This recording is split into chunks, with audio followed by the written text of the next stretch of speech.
Okay, चलिए attention please, recording on है। तो पहली सेशन में हम लोग टीएसपीएससी ग्रुप 1 का नोटिफिकेशन में यही देखे कि 500 अराउंड वैकेंसीज थे। 500 अगर से ग्रुप 1 सर्विसेज में वैकेंसीज दे रहे तो वो तो समझ लो बम्पर ऑफर है। किसी भी स्टेट पीएससी में इतने ज्यादा ग्रुप 1 लेवल पर इतने ज्यादा सीट नहीं होते। पहली चीज तो वही बताया मैं। और उसमें दूसरी चीज क्या बताया था कि भाई डिप्यूटी कलेक्टर, ठीक है, अराउंड जो है अपने को ओपन कैटेगरी में भी है तो टॉप 40 टॉप 30 में रैंक ला लिए तो हम डिप्यूटी कलेक्टर बन जाएंगे आराम से। वो भी चीज बता दिया था, क्योंकि मोर देन 60-70 डिप्यूटी कलेक्टर के पोस्ट आएंगे पहली चीज तो। फिर डीवाईएसपी आएंगे तुम्हारे, फिर डिप्यूटी रजिस्ट्रार आएंगे, बहुत अच्छे अच्छे पोस्ट है। तो उस पर फोकस कर रहे हैं हम पहली चीज, क्योंकि जब भी हमारा एम होना चाहिए लार्जर देन लाइफ, तो बड़ा ही सोचना। अब पहली बार ये सोचते कि ग्रुप 1 को बहुत भारी समझ लेते, इतना भारी भी नहीं है ग्रुप 1 एग्जाम, मैं बता रहा हूँ तक आसानी से क्लियर भी कर सकते हैं आप लोग, if you have motivation, good guidance and enough time to clear this exam. अभी देखो नोटिफिकेशन भी नहीं आया, हम लोग इसके बारे में प्रिपरेशन स्ट्रेटेजी बनाना शुरू कर दिए, ये अच्छी बात है। क्योंकि इन जनरल क्या होता है कि नोटिफिकेशन आने के बाद, फॉर्म सबमिट करने के बाद नींद में से उठते हैं एस्पिरेंट, फिर चलो तैयारी करते हैं, फिर कहीं से कोचिंग ले लेते हैं, ये सब करे से वाला वो से भी कंपटीशन भी नहीं है। ग्रुप 1 एग्जाम को आपको जैसा ही पता चल गया कि डे 1, तो आज ही डे 1 है समझ लो, आज से ही अपने को अच्छे से तैयारी करना है। तो वही चीज मेन फोकस है ग्रुप 1 अपना। ग्रुप 2 इंटीग्रेटेड इसमें हो ही जाएगा तैयारी। फिर भी बहुत सारे एस्पिरेंट अपने तौर पर सोच रहे कि सर ग्रुप 2 लेवल पर हम तैयारी करना चाह रहे हैं, दे आर आल्सो वेलकम। वो भी अच्छी पोस्ट है, आपको उसमें भी बहुत सारे अपॉर्चुनिटीज मिलेंगे करने के लिए काम। तो पहली क्लास में कॉम्पिटिटिव नेचर देख लिया, और मैं बार बार ये बताया कि भाई अगर से 1 लाख एस्पिरेंट भी प्रीलिम्स देते हैं तो मेंस के लिए 7,000 मैक्सिमम 7,000 एस्पिरेंट को ही मेंस के लिए बुलाया जाएगा। वो सब हो गई थी बात हमारी। तो आज का जो सेशन है मेंस के ऊपर फोकस है हमारा।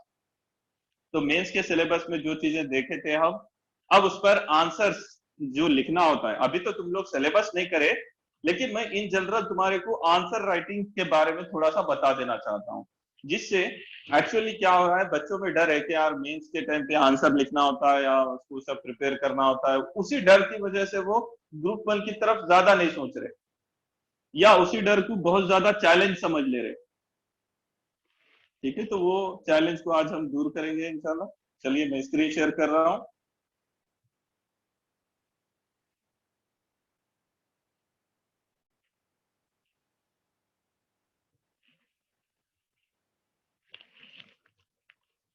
मैं स्क्रीन शेयर कर रहा हूँ। अब इन जनरल कोई एस्पिरेंट वेटिंग में रहा समझो तो मुझे इन्फॉर्म करो, क्योंकि मुझे स्क्रीन पे नजर नहीं आएगा।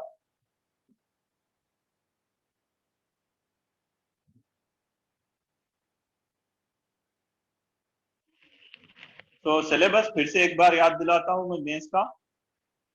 देखो मैं हमेशा तुम लोगों को मेंस मेंस की बात बता रहा हूँ, तुम उसी पे समझ सकते कि हमारा यहाँ से, यानी कि अगर से हम कल को कोचिंग भी शुरू करते हैं तो हमारा प्रीलिम्स को लेकर विजन क्लियर है कि भाई हमारा तो प्रीलिम्स क्लियर हो जाएगा, हमारे बच्चों का प्रीलिम्स क्लियर हो जाएगा।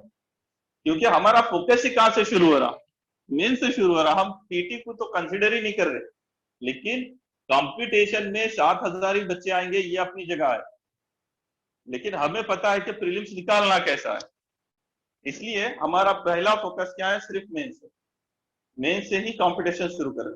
और उस दिन ही मैं बता दिया कि मेंस के टोटल 900 मार्क्स है आउट ऑफ 1000 जो फाइनल सिलेक्शन के। तो 90% मार्क्स हमारे हाथ में है, इंटरव्यू वालों के हाथ में सिर्फ 100 मार्क्स है। तो इससे ज्यादा फर्क नहीं पड़ता कि इंटरव्यू में अच्छे मार्क्स आए, बहुत अच्छे मार्क्स आए, बहुत खराब आए, तो ज्यादा फर्क पड़ने वाला नहीं है। तो मेंस के लिए जब हम देखे थे, पहला इंग्लिश क्वालिफाइंग पेपर होता है, उसके बारे में बात हो गई थी। फिर एसए का पेपर है, 3 एसए लिखना है। फिर उसके बाद मैंने बोला कि ये GS1 पेपर कंसिडर करेंगे हम उसको, जिसमें हिस्ट्री, ज्योग्राफी, कल्चर है। Then GS2, Indian society, constitution, governance. Then GS3, economy and development, including science and technology.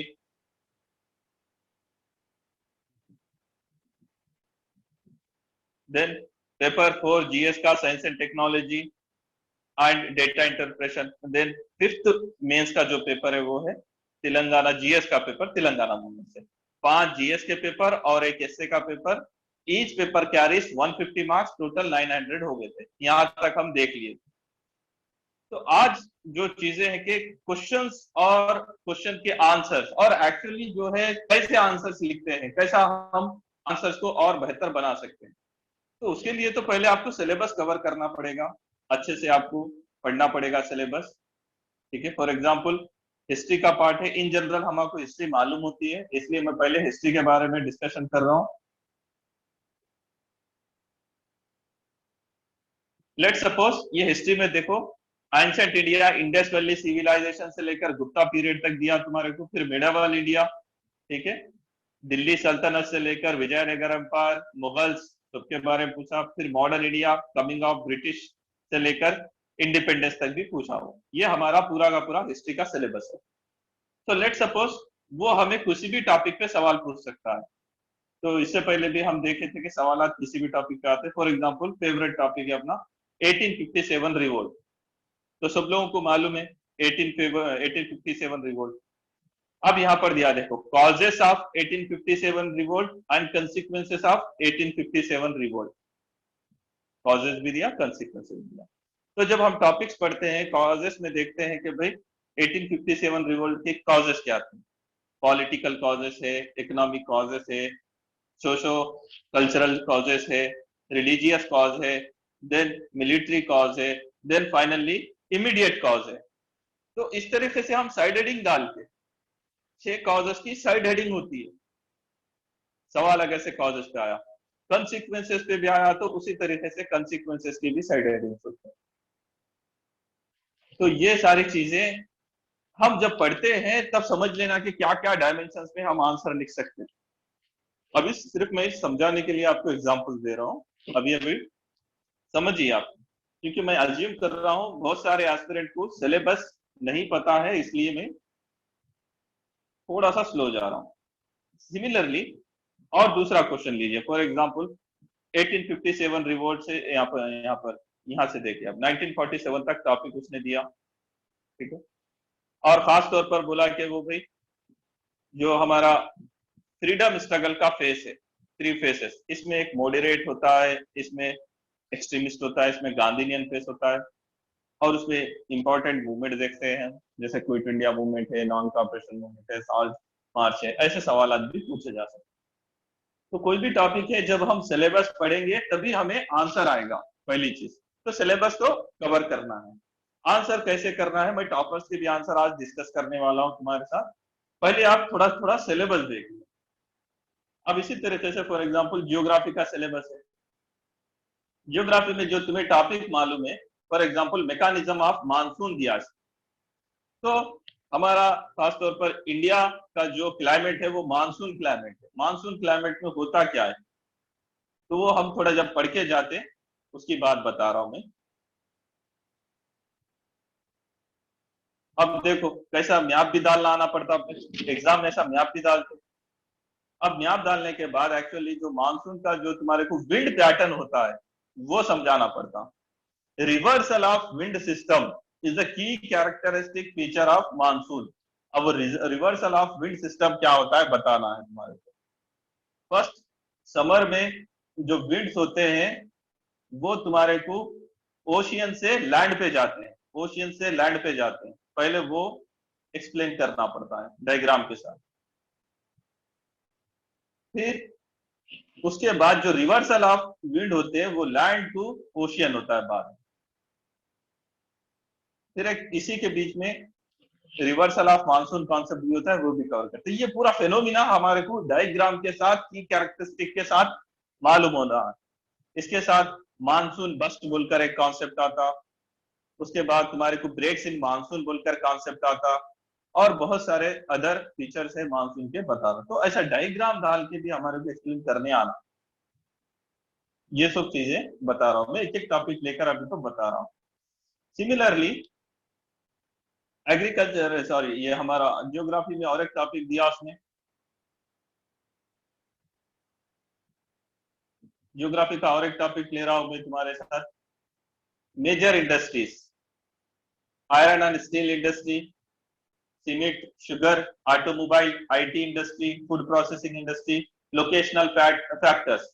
तो कोई भी इंडस्ट्री जब होती है उसके लोकेशनल फैक्टर्स होते हैं, तो उसके ऊपर सवाल पूछ सकता। फॉर एग्जांपल तुम्हारे को आईटी इंडस्ट्री है, हमारी इंफॉर्मेशन टेक्नोलॉजी आईटी इंडस्ट्री है यहाँ पर दिया, तो what are the factors responsible for the IT industries, तो वो फैक्टर्स तुम्हें लिखने आना वहां पर। इसी तरीके से आयरन एंड स्टील इंडस्ट्री, उसके फैक्टर्स रहते हैं, उसी वजह से वहां पर वो iron and steel industry form होती है, एस्टैब्लिश होती है वैसा। फिर उसके साथ मैप के साथ तुम्हें major iron and steel industry का एरिया बताने आना, मेजर आईटी का बताने आना, ये सब प्रैक्टिस करना पड़ता है। तो अभी अभी मैं तुम्हारा लेवल थोड़ा सा बढ़ा रहा हूं। पहले हम किसी भी टॉपिक के डायमेंशन देख रहे थे, अब उसको मैप के साथ कैसा लेकर आना, वो भी थोड़ा थोड़ा तुम सोचने लगे। ठीक है, अच्छी बात। ना आगे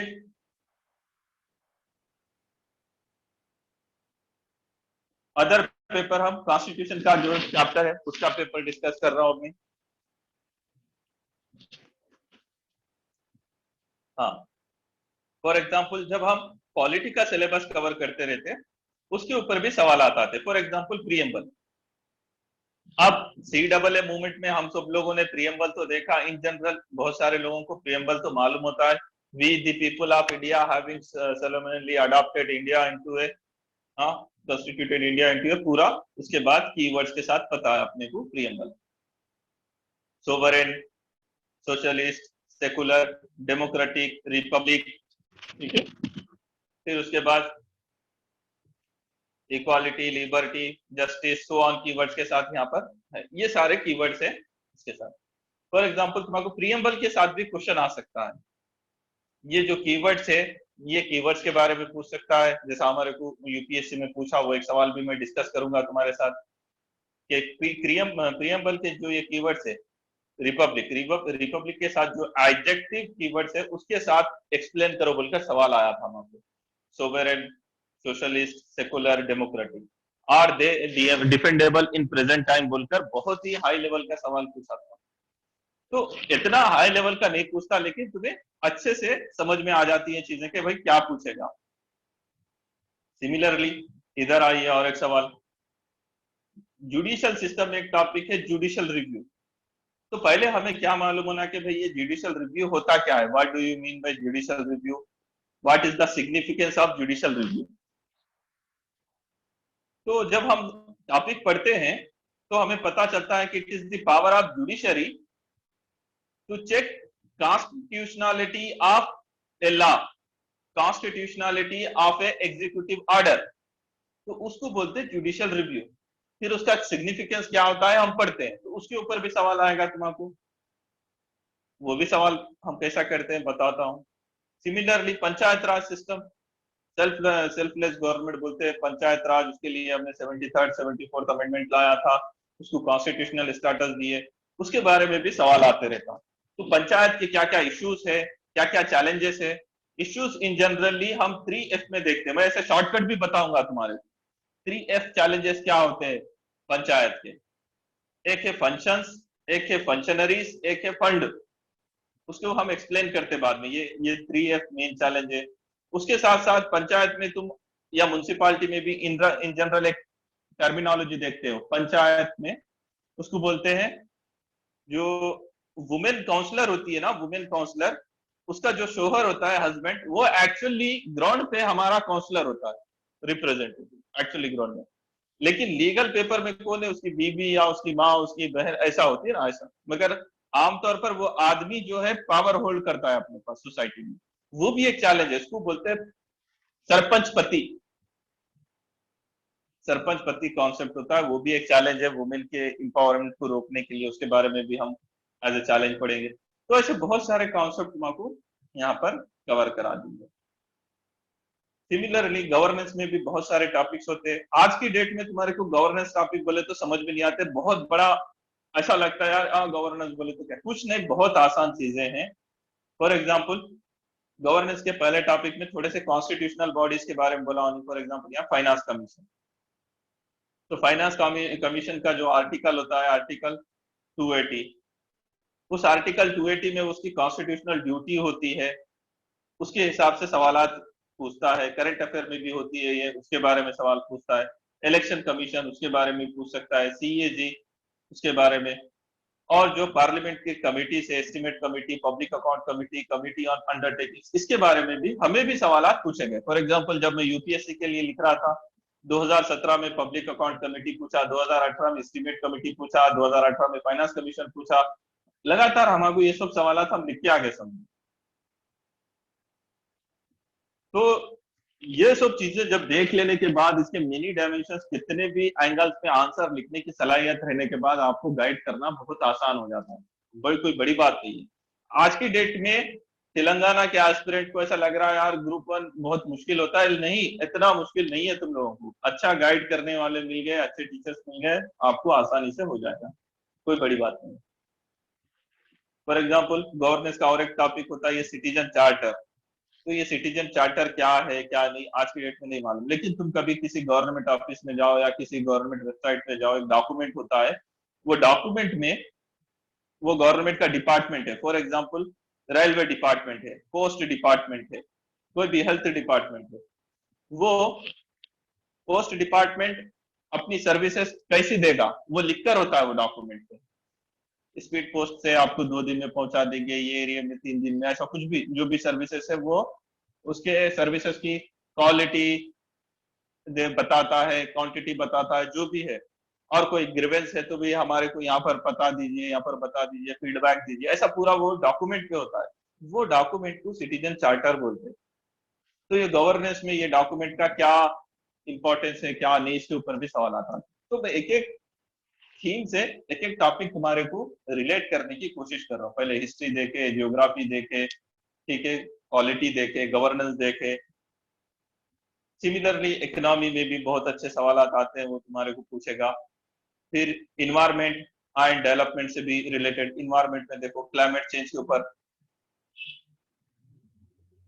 क्लाइमेट चेंज के ऊपर डायरेक्टली आपको सवाल पूछेगा, ठीक है। Global warming, climate change, sustainable development, इसी तरीके से सॉलिड वेस्ट मैनेजमेंट एक बहुत बड़ा इशू है, उसके बारे में भी पूछेगा तुमको। बायोडाइवर्सिटी के बारे में पूछेगा। ये आज की डेट में तुम लोग नहीं पढ़े, लेकिन पढ़ाना, कवर करना, फिर उसके बाद आंसर कैसा लिखना, ये सब चीजें आप थोड़ा बहुत समझ लोगे। सिमिलरली साइंस एंड टेक्नोलॉजी का सिलेबस है, इंपॉर्टेंट टॉपिक दिया साइंस एंड टेक्नोलॉजी में। फॉर एग्जाम्पल रोबोटिक्स के बारे में, नैनो टेक्नोलॉजी के बारे में, स्पेस टेक्नोलॉजी के बारे में सवाल पूछा इसने यहाँ पर सिलेबस में। और यूपीएससी ने ये सब टॉपिक पे सवाल पूछ लिए, हम सब लिख के आए सो ये टॉपिक्स एक्सप्लेन करेंगे वो सब। फिर ये तेलंगाना का पे। तो पहला काम आज के सेशन का ये हुआ कि मैं एक बार तुम्हें फिर से सिलेबस और मेजर थीम्स वगैरह समझा दिया। अब हम क्वेश्चंस देखेंगे कि भाई इन जनरल क्वेश्चंस कैसे आ सकते हैं, फिर हमें आंसर कैसे लिखना है, वो सब चीजें देखेंगे। फॉर एग्जाम्पल ये जो क्वेश्चंस लिया हूं मैं, ये यूपीएससी के क्वेश्चंस है, उसी तरीके से तुम्हारे को क्वेश्चंस आएंगे। फॉर एग्जाम्पल हम स्पेस टेक्नोलॉजी अभी सिलेबस में देखे थे, साइंस एंड टेक में देखे थे ना, साइंस एंड टेक में स्पेस टेक्नोलॉजी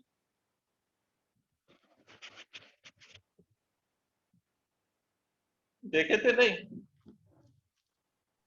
यस सर। देखे थे सर। हाँ देखो, अब यहाँ सवाल पढ़िए।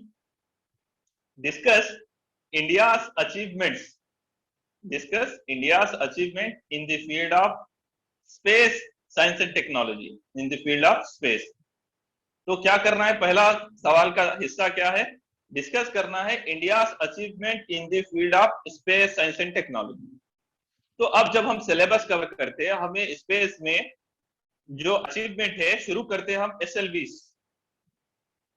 लॉन्च व्हीकल, वहां से शुरू करते हैं। एसएलवीज, पीएसएलवीज, जीएसएलवीज, इंडिजीनियस टेक्नोलॉजी से हम ये बनाए लॉन्च व्हीकल्स, ये हो गया।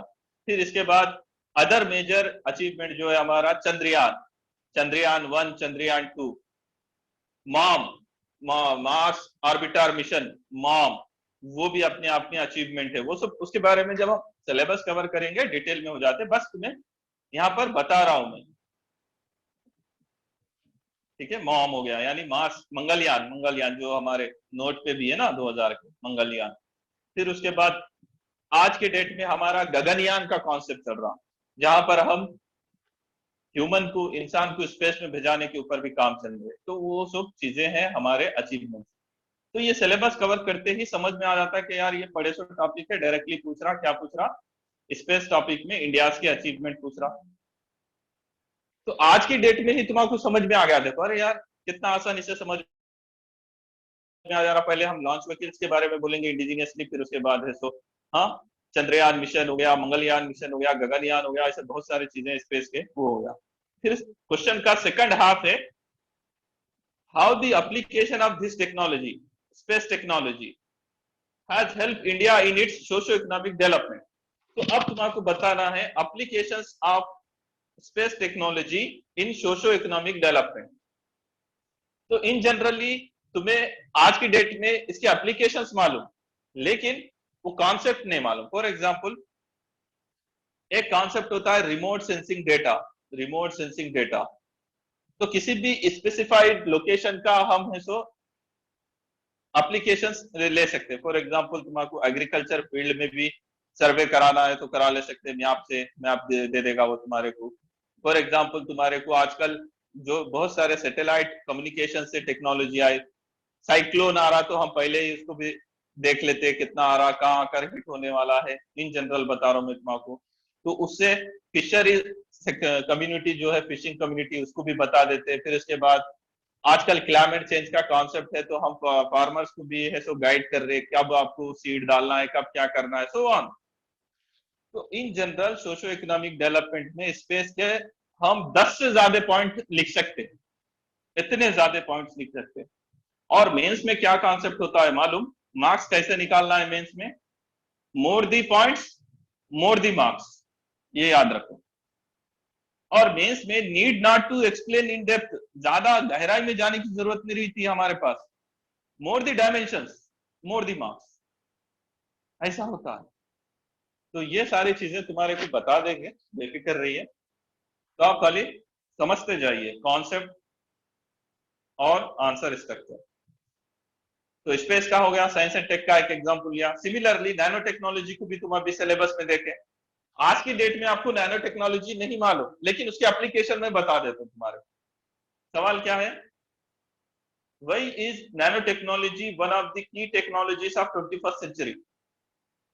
Why nanotechnology is key technology of 21st century? Basically this is a multi-sectorial technology. It can be used in any field, agriculture में भी, हेल्थ में भी, इलेक्ट्रॉनिक्स में भी, स्पेस में भी, कहीं पर भी ये टेक्नोलॉजी का एप्लीकेशन किया जा सकता है। तो ये इसका अहम फीचर है समझो। इसी वजह से नैनो टेक्नोलॉजी जो है की technology of 21st century. For example आजकल इलेक्ट्रॉनिक्स में तुम्हारे को कोई भी चीज देखो छोटी से छोटी, और उसमें ज्यादा से ज्यादा डेटा आने की काबिलियत आ गई, ये सब नैनो टेक्नोलॉजी के बैकग्राउंड में छोड़ा है। छोटी चीज बड़ा डेटा उसके अंदर कैप्चर करने की सलाहियत, ऐसी चीजें। सॉलिड वेस्ट मैनेजमेंट में भी तुम्हारे को है सो नैनो टेक्नोलॉजी काम देगी, एग्रीकल्चर में भी तुम्हारे को नैनो टेक्नोलॉजी देगी, हेल्थ में, हेल्थ सेक्टर में बहुत सारे ऐसा एक होता था टारगेटेड ड्रग डिलीवरी बोल के एक कॉन्सेप्ट होता है, वो पहले पॉसिबल नहीं था, तो वो नैनो टेक्नोलॉजी आने से हो गया। ऐसे बहुत सारी चीजें समझाऊंगा मैं। तो इसमें भी तुम इतने ज्यादा पॉइंट लिख सकते हो। और सवाल का दूसरा हिस्सा है features of government mission on nano technology. तो वो जो मिशन है उसके फीचर्स लिख दो, बोला नहीं उतना ही, तो आराम से कर ले सकते कॉन्सेप्ट। तो साइंस एंड टेक का मैं बता रहा हूं, आज की डेट में तुम नहीं पढ़े, लेकिन तुम्हें मैं समझा रहा हूं कि यार पढ़ना और आंसर लिखना कोई बड़ी बात नहीं है। आज की क्लास का अहम मकसद वही है कि भाई तुम्हारा डर निकाल दूं, अगर से है तो। फिर उसके साथ पॉलिटी के क्वेश्चन देखिए। अभी देखो टॉपिक फाइनेंस कमीशन तुम्हारे सिलेबस में वहीं पर था, ठीक है, फाइनेंस कमीशन सिलेबस में था। अब उसके ऊपर जो क्वेश्चन आ रहे देखो, how is finance commission constituted. तो जब हम बेसिक पढ़ते हैं फाइनेंस कमीशन का, हाउ इट कंस्टिट्यूटेड, प्रेसिडेंट जो है 5 मेंबर्स को क्या क्राइटेरिया देखकर उसकी कमीशन बनाता है, एक चेयरपर्सन होता है, बाकी 4 मेंबर होते हैं, वो सब हम पढ़ लेते हैं बेसिक। तो वो पूछा how finance commission is constituted. Then उसको करंट अफेयर से जुड़ाया उसने, how do you what do you know about the terms of reference of recently constituted finance commission discuss। तो अभी भी एक 15th kind of finance commission उसके recommendations news में चल रहे, वो भी पूछ सकता है हमारे को। तो वो सब हम बेसिक प्लस करंट अफेयर दो भी मिला के कवर कर ले सकती है टॉपिक का। तो ये एकदम हायर लेवल का मैं तुम्हारे समझा रहा हूँ, बेसिक भी पढ़ाएंगे और कोई टॉपिक करंट अफेयर में है तो उसका भी लिंक समझा देंगे। सिमिलरली पंचायत के ऊपर सवाल पूछा, अभी पंचायत को हम सिलेबस में देखे थे। सवाल पूछा assess the importance of panchayat system as a part of local government. क्या इंपॉर्टेंस है बताऊंगा। देन पहले तो लोकल सेल्फ गवर्नमेंट है, पीपल्स पार्टिसिपेशन है, डिसेंट्रलाइजेशन है, सो बहुत सारे ऐसे कीवर्ड्स होते हैं, मैं बता देता हूँ। देन सवाल का और आधा हिस्सा है apart from government grants what are the sources of financing for panchayat development projects. तो एक मेजर सोर्स तो गवर्नमेंट ग्रांट है, उसके अलावा क्या क्या सोर्सेस है बताओ बोल रहा हूँ फाइनेंसिंग के। तो वो भी हम कवर करा देते हैं, आराम से हो जाता। सिमिलरली पॉलिटी में और टॉपिक देखिए, प्रियम्बल के ऊपर सवाल पूछा, जुडिशियल रिव्यू के ऊपर पूछा। तो अब समझ में आ रहा, जैसा जैसा तुम सिलेबस कवर करोगे वैसा वैसा तुम्हें आंसर राइटिंग या मेंस का कॉन्सेप्ट समझ में आते रहेगा। तो अभी समझ में आ रहा ना सब लोगों को? Yes sir. Yes sir. Okay okay जी सर। ओके चलिए ओके। अभी ज्योग्राफी के सिलेबस की भी बात कर रहा था मैं, यदि मानसून के ऊपर पूछा सवाल हमें 2015 की बात है। कैरेक्टरिस्टिक्स ऑफ मानसून क्लाइमेट उसके बारे में पूछा तुम्हारे को, फ्लड्स के बारे में सवाल पूछा, ये सब तुम्हारे सिलेबस में है। और यहाँ पर इनोवेटिव क्वेश्चन है, देखो हमें तो ऐसे ऐसे सवाल पूछता क्या है, देखो in what way can floods be converted into a sustainable source of irrigation. Floods को इरिगेशन के सोर्स में कैसा कन्वर्ट कर सकते हैं, and all weather inland navigation. अब लोग इस तरह के सवाल कैसा करते, ये भी कर सकते हैं हम आंसर, वो भी शायद सिखाएंगे तुम्हारे सर। सिमिलरली रिसोर्सेज भी है तुम्हारे सिलेबस में, लैंड रिसोर्सेज, वाटर रिसोर्सेज, उसके बारे में यहाँ सवाल पूछा। सॉलिड वेस्ट मैनेजमेंट के ऊपर भी था सिलेबस में, यहाँ पर पूछा देखो तुम्हारे, what are the impediments disposing the solid waste. तो सॉलिड वेस्ट को डिपोज करने के लिए क्या क्या रुकावटें हैं उसके बारे में पूछ रहा हूँ। बायोडाइवर्सिटी सिलेबस में है, उसके बारे में पूछा सवाल। क्लाइमेट चेंज है, उसके बारे में पूछा। तो जो सिलेबस में है वो चीजों के बारे में ही पूछता, डरने की जरूरत नहीं है। जैसा जैसा सिलेबस कवर करोगे समझ में आते जाएगा। तो अभी हम जो सिलेबस कवर करे थे वो environment, climate change, science and tech, सब पॉलिटी। अब ये हिस्ट्री के भी क्वेश्चन देख लो, 1857 रिवोल्ट के बारे में पूछा, फ्रीडम में वुमेन्स के रूल के बारे में पूछा, तो और कभी कभी इनोवेटिव क्वेश्चन पूछता। देखो हमको एक इनोवेटिव क्वेश्चन पूछा था, यहाँ देखो किताबों में नहीं होता ये सब। How different would have been achievement of Indian independence, how different would have been achievement of Indian independence without Mahatma Gandhi discuss. Gandhi ji के बगैर how different would be independence, discuss करो बोल रहा हूं। इमेजिनरी टॉपिक है, तो ये इस तरीके से रियल टाइम में इनोवेटिव आंसर हम लिख सकते हैं, ये सब भी चेक करते हैं। तो ओवरऑल सिलेबस और प्रीवियस ईयर सैंपल्स क्वेश्चन हम देखें। अभी क्या कराऊंगा मैं तुम्हारा, एक्चुअल जो आंसर पेपर में लिखते हैं टॉपर्स वो बताने जा रहा हूं, ठीक है। अगर से रिकॉर्डिंग का टाइम खत्म हो जाएगा तो दोबारा ज्वाइन कर लेना, 40 मिनट की रिकॉर्डिंग, ओके 10 मिनट बाकी है अभी। तो टेंशन की जरूरत नहीं है, हम और आराम से 10 मिनट डिस्कस कर सकते हैं। तो जो कल पीडीएफ भेजा था मैं, ये एक्चुअली यूपीएससी टॉपर्स के आंसर शीट से। अब मैं तुम्हारे यहाँ क्या बताना चाह रहा हूँ, देखो मैं तुम्हारे इससे पहले भी बोला था कि भाई पीएसपीएससी में हमें 10 मार्क का एक क्वेश्चन आएगा, मैक्सिमम 15 क्वेश्चन आएंगे और हमें 200 वर्ड में लिखाएगा वो, ठीक है।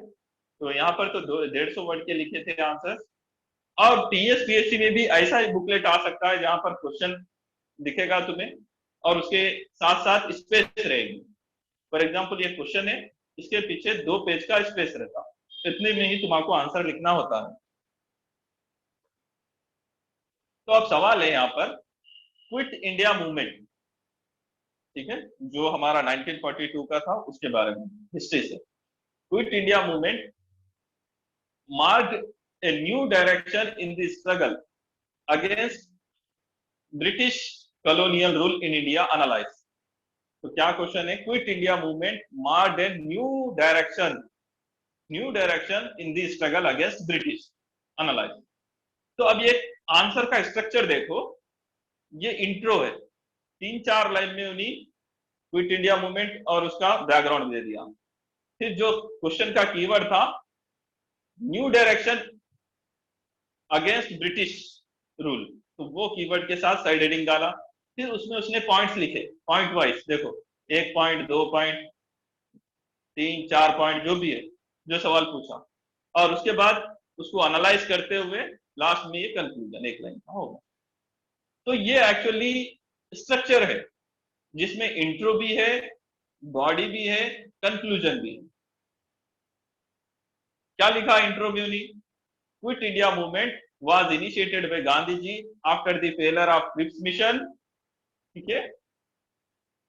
Then to agree to demands of immediate transfer of power in the background of Second World War, ये इसने लिख दिया।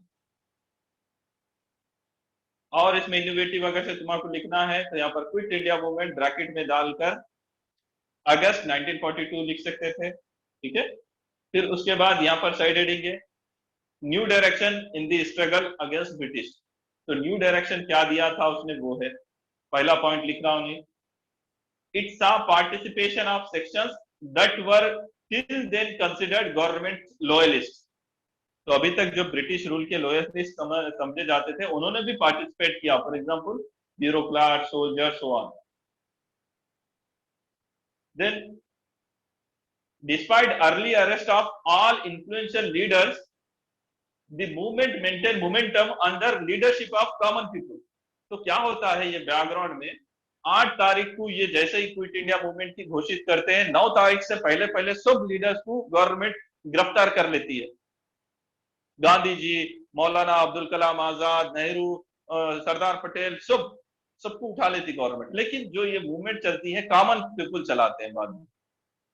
तो ये पूरे पॉइंट तुम जब पढ़ते हो ना तब समझ में आते हैं। तो वही पॉइंट लिखा उसने, लिखते लिखते 4-5 पॉइंट लिख दिया, फिर कंक्लूजन कर दिया। लास्ट में बोला कि भाई before the movement started Gandhi ji had given the slogan of do or die. This highlighted the leadership and British understood that colonial rule would end without people's cooperation, so on. तो उनका कहानी खत्म होने वाली है, वो लोग समझ गए।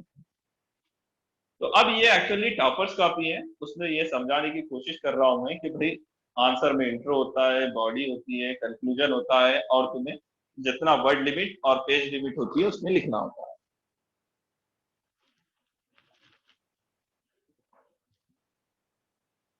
Similarly other question from other topic. अब हिस्ट्री का हो गया, अब गवर्नेंस का टॉपिक देखो, सिटीजन चार्टर। अभी तुम्हारे को दिखाया था मैं, सिटीजन चार्टर एक डॉक्यूमेंट होता है गवर्नमेंट डिपार्टमेंट्स में, वो सब बताया ना। तो citizen charter make administration accountable and citizen friendly.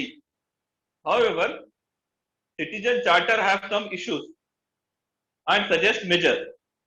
तो इसमें पहले लाइन में बताया कि सिटीजन चार्टर का सिग्निफिकेंस होता है, लेकिन उसके इश्यूज है, और उस इश्यूज को सॉल्व करने को मेजर्स लिखो। तो अब स्ट्रक्चर देखो तुम, पहले इसने सिटीजन चार्टर के बारे में लिखा, फिर उसके जो इश्यूज है, प्रॉब्लम्स है, वो लिखा, फिर जो मेजर्स चाहिए वो लिखा, फिर ये कंक्लूजन। क्लियरली जितने डायमेंशन पूछा उतने लिखा ना उसने?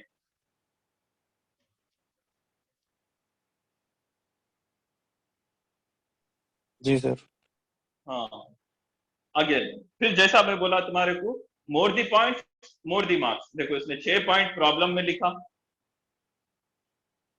7 पॉइंट मेजर्स में लिखा, आधे आधे मार्क्स भी दिए तो यहीं पर उसको 3 ऊपर ऊपर 3, 6 मार्क्स तो ऐसे ही मिल रहे 10 में से। आधे आधे मार्क्स भी अगर से देते गए तो ये बंदा आराम से 10 में से 5-6 तो ऐसे ही मार्क्स ला लेगा। इंट्रो है, बॉडी है, कंक्लूजन है, जो पूछा वो लिखा। अब तुम आगे पढ़ ले सकते हैं, वो कॉन्सेप्ट जब भी आपको पढ़ाया जाएगा, क्या प्रॉब्लम है, क्या मेजर्स लेना चाहिए, वो सब बता देंगे। आप स्ट्रक्चर देखिए खाली,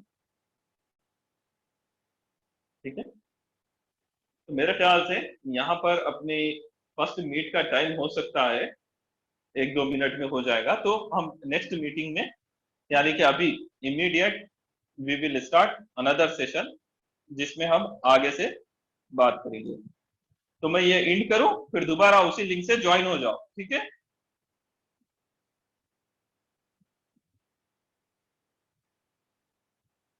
एंड कर रहा हूं मैं सेशन।